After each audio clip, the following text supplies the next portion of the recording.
O swing, ou troca de casais, é uma prática que, embora discreta, existe em Portugal e tem crescido de popularidade. Os clubes de swing não são clandestinos, mas só dão acesso a pessoas previamente selecionadas. A CMTV abre-lhe agora a porta para um mundo à parte, uma casa onde se pratica swing.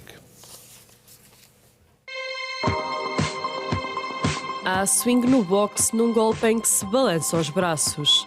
No golfe, para bater a bola, swing é também um estilo dentro da música jazz e a dança ao som dessa música. Mas na casa onde a CMTV entrou, o swing é a prática sexual em que os casais trocam de parceiros.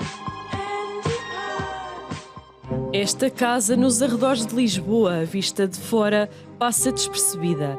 Por dentro, o cenário é outro.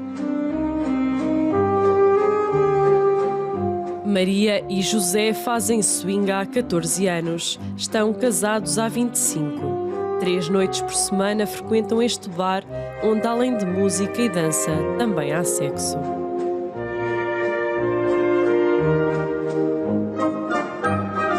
O meu marido começou com a fantasia de gostar de me ver com outros homens.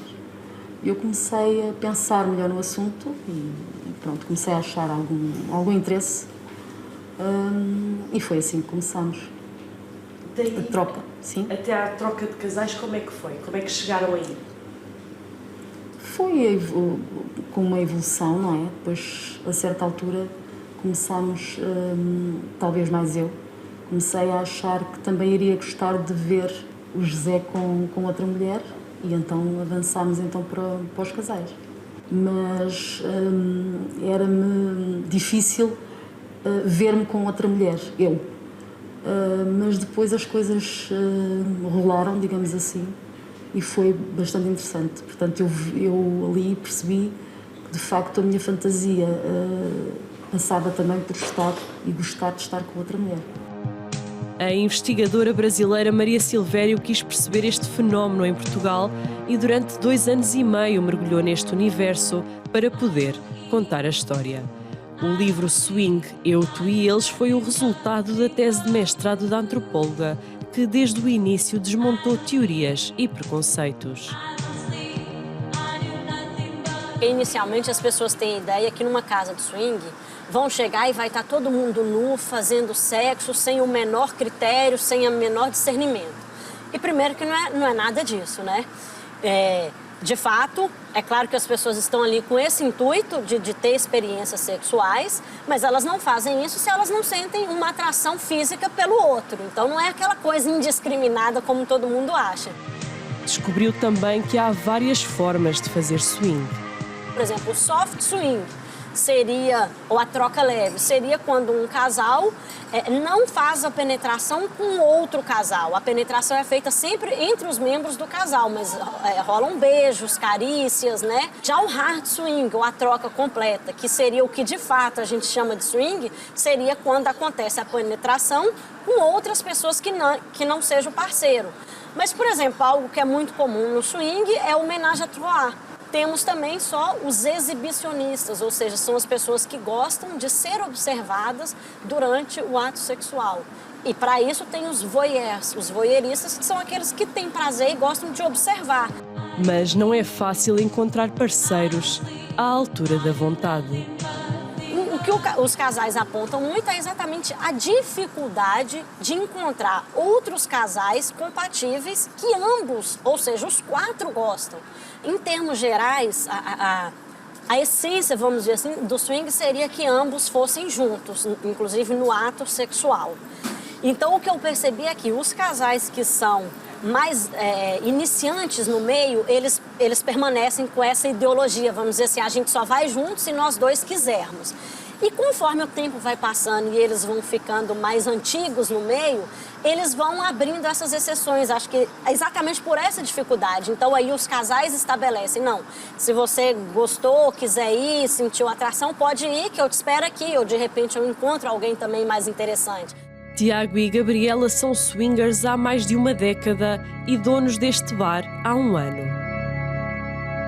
Nós iniciamos-nos quando eu apercebi-me que a Gabriela era bissexual e iniciamos via do facto dela partilhar as fantasias dela de adolescente comigo, já na altura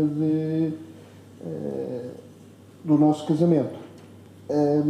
Quando nós nos apercebemos que havia uma comunidade liberal em que havia propriamente dito a troca de casais e um alargamento de outras pessoas e outros casais com os mesmos gostos e as mesmas fantasias, vai lá.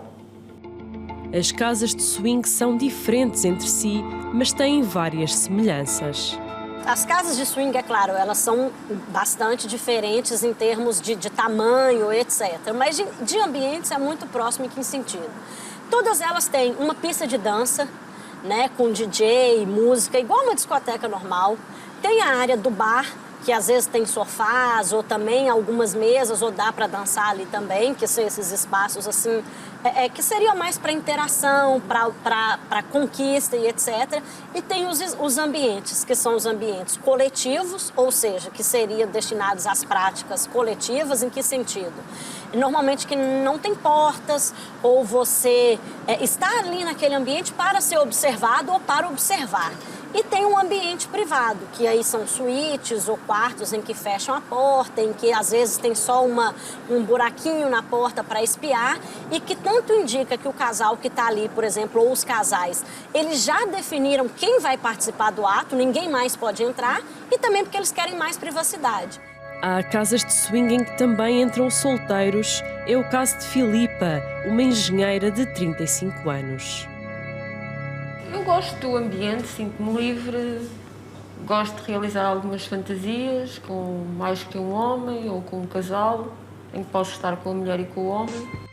Normalmente a razão principal para ir para o swing é, de fato, a vontade de satisfazer desejos e fantasias sexuais e novos parceiros. Então são pessoas assim o que eu percebo elas estão junto com a pessoa que elas amam, elas estão junto com uma pessoa que elas respeitam, que elas construíram uma relação ao longo de muito tempo, que é a mãe ou o pai dos filhos, mas que chega um momento da vida conjugal mesmo que elas falam, poxa, mas não podemos fazer mais nada? Será que só porque a gente está junto a gente não pode satisfazer as nossas vontades, os nossos desejos? E aí optam por fazer juntas e não separadas, por exemplo, cometendo a traição. A comunidade é fechada e, por norma, é preciso ser apadrinhado por outro casal para conseguir entrar. Os casais têm medo de serem descobertos. O perfil dos casais são pessoas normalmente mais velhas, né, acima dos 35 anos, com filhos, casados. São pessoas que têm um nível intelectual, cultural elevado, né? São pessoas normalmente com estudo superior, pessoas, enfim, são médicos, são advogados, são engenheiros. Então essas pessoas têm muito receio de se mostrar, de se exporem, porque podem sofrer preconceito da família, dos amigos. Por isso tudo acontece à porta fechada, à porta da rua, porque dentro de portas é possível participar em tudo.